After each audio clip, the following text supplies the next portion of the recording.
Hello guys, आज आपको स्वागत है हमारे एमएस जीनियस क्लासेस में। आज हम लोग पढ़ने वाले हैं केमिस्ट्री का पार्ट 2 जो क्लास 10 का चैप्टर 1 है, रासायनिक अभिक्रिया एवं समीकरण। और ये जो होने वाला पार्ट 2 होने वाला, हम लोग पार्ट 1 में देख चुके हैं रासायनिक अभिक्रिया और उसको समीकरण और संतुलित रासायनिक समीकरण और असंतुलित रासायनिक समीकरण। आज हम लोग देखने वाले हैं संयोजन अभिक्रिया। जितनी भी अभिक्रिया होती है वो अभी थोड़ा देखेंगे। संयोजन अभिक्रिया, वियोजन अभिक्रिया और स्थापन अभिक्रिया के और उसके प्रकार के बारे में हम आज पढ़ने वाले हैं। चलो आज स्टार्ट करते हैं। देखिए सबसे पहला हमारा है संयोजन अभिक्रिया। संयोजन अभिक्रिया में क्या है, इसको इंग्लिश में बोलेंगे कॉम्बिनेशंस रिएक्शंस। ठीक है, अगर जो भी इंग्लिश मीडियम से पढ़े हैं तो बस आप थोड़ा सा नेम देख लीजिए, कॉम्बिनेशन रिएक्शंस, और उसके बाद आपको जो मैं परिभाषा बताऊँ उसके बाद आपको माइंड से समझ में आने लगेगा कि कॉम्बिनेशन रिएक्शन क्या है या संयोजन अभिक्रिया क्या होता है, बस समझिए। देखिए वैसा रासायनिक अभिक्रिया जिसमें दो या दो से अधिक पदार्थ आपस में मिलकर एक नया गुण वाले पदार्थ का क्या करते हैं, निर्माण करते हैं, उसे क्या कहते हैं, संयोजन अभिक्रिया कहते हैं। कहना मतलब क्या, जैसे लीजिए मान लीजिए कैल्शियम ऑक्साइड है एक, ठीक है, और एक और कौन है, H2O जल है। ये दोनों एक से अधिक है कि नहीं, एक ये और एक ये हो गया, ये दोनों आपस में मिलकर एक नया गुण वाला पदार्थ का निर्माण करेंगे। देखो यहाँ पे कैल्शियम हाइड्रोक्साइड का निर्माण कर रहे हैं कि नहीं। अब देखिए, और प्लस में क्या ऊर्जा का, देखो दो या दो से अधिक पदार्थ आपस में मिलकर नए गुण वाले पदार्थ का निर्माण कर दिए कि नहीं कर दिए। अब मान लीजिए एक और एग्जांपल देख लिया है, तो एक मान लीजिए कि H2 ले लीजिए और प्लस O2 ले लीजिए, जो आपको पार्ट 1 में भी बताए थे। तो ये क्या मिलकर क्या बन जाता है, जल बन जाता है। ये देखिए आपका हाइड्रोजन जो क्या है, गैस है, ऑक्सीजन भी क्या है, गैस है, और जो ये बना रहा है वो जल बना रहा है, लिक्विड। ठीक है, दोनों गैस है और बल्कि क्या बना रहा है, लिक्विड बना रहा है, माने अवस्था भी परिवर्तन हो रहा है। तो आप देख सकते हैं कि दो या दो से अधिक पदार्थ आपस में मिलकर नए गुण वाले पदार्थ का निर्माण कर रहा है।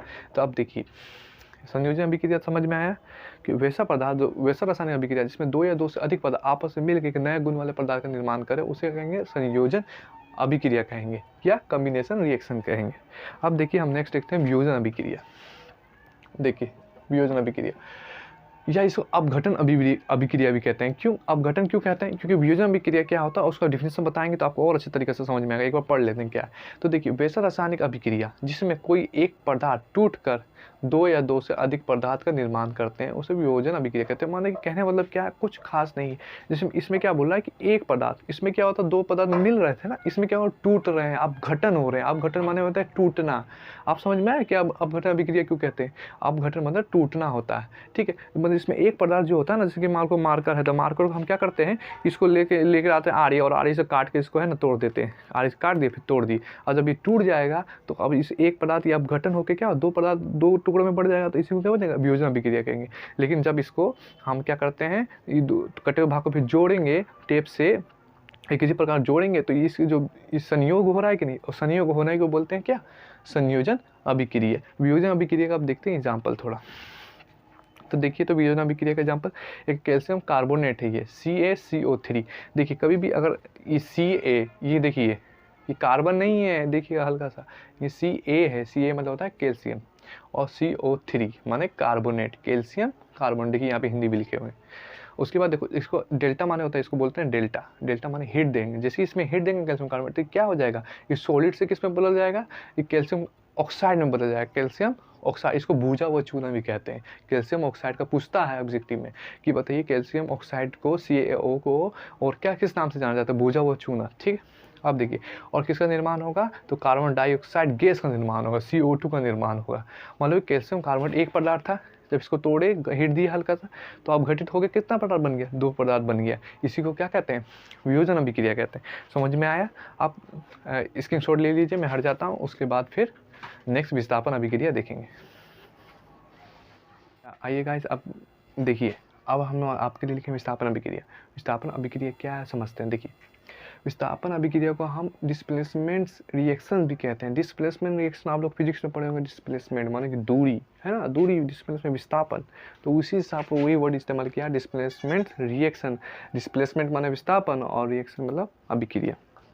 देखिए इसमें क्या होता है, इसमें एक चीज़ है आपका वैसा रासायनिक अभिक्रिया जिसमें कोई परमाणु का समूह किसी दूसरे अधिक क्रियाशील वाले परमाणु से विस्थापित हो जाए, उसे विस्थापन अभिक्रिया कहते हैं। कहने मतलब समझ में आया कुछ नहीं, देखो क्या बोला, वैसा रासायनिक अभिक्रिया जिसमें कोई परमाणु मान लो कि कोई परमाणु और या परमाणु का समूह किसी दूसरे अधिक्रियाशील वाले परमाणु से विस्थापित हो जाए। जैसे मान लो कि कोई ये है परमाणु का समूह है ना, और कोई Zn कोई परमाणु है, ये क्या होगा, ये Zn है Cu को विस्थापित कर देगा।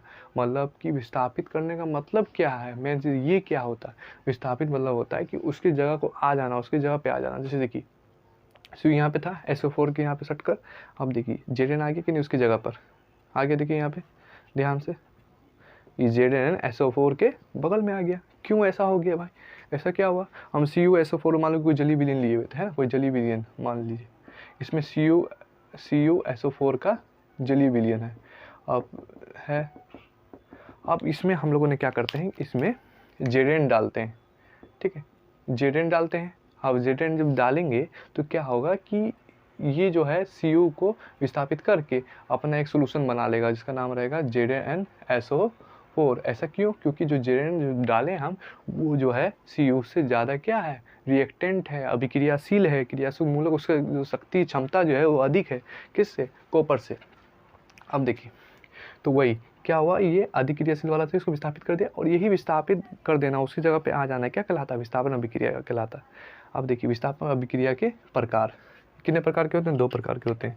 एकल विस्थापन क्या होता है देखिए, और क्या था द्वि विस्थापन अभिक्रिया, या इसको क्या बोलते हैं, उभय विस्थापन अभिक्रिया भी कहते हैं। एकल विस्थापन में इसमें क्या होता है कि एक कोई क्रियाशील अधिक क्रियाशील वाला परमाणु है ना, वो होता है कि कम क्रियाशील वाले परमाणु को विस्थापित कर देता है, इसको क्या बोलेंगे, एकल विस्थापन अभिक्रिया। अब द्वि क्या होता है, तो द्वि उसे कहेंगे, ठीक है, जिसमें क्या होता है कि परमाणु या परमाणु का समूह आदान प्रदान करके क्रियाशील मूलक का क्या होता है, विस्थापित करते हैं एक दूसरे को, माने कि आदान प्रदान करते हैं, तो इसको क्या बोलेंगे, द्वि विस्थापन अभिक्रिया कहते हैं। इसमें क्या होता है कि कम क्रियाशील वाला उसके विस्थापित कर देगा, वो उसको विस्थापित कर देगा, दोनों एक दूसरे को क्या करेंगे, विस्थापित करते रहेंगे, तो इसी को क्या बोलेंगे, द्वि विस्थापन अभिक्रिया कहेंगे। अब देखिए ये समझ में आया, एकल विस्थापन किसी मतलब अधिक क्रियाशील वाला जो परमाणु होता है वो कम क्रियाशील वाले परमाणु को विस्थापित कर देता है। द्वि विस्थापन अभिक्रिया किसे कहते हैं, या उभय विस्थापन अभिक्रिया कहते हैं। इसमें क्या उभय मतलब क्या होता है, मेंटेन, बीच में, मतलब कि ये दोनों क्या आपस में आदान प्रदान करके क्या बैलेंस कर लेते हैं अपने आप को, अपने जो समीकरण क्या करते हैं, बैलेंस कर देते हैं, इसलिए इसे उभय विस्थापन अभिक्रिया भी कहते हैं। इसलिए एग्जाम में आता है, तुम्हें द्वि विस्थापन अभिक्रिया नहीं देगा, क्या दे देगा, उभय विस्थापन अभिक्रिया किसे कहते हैं।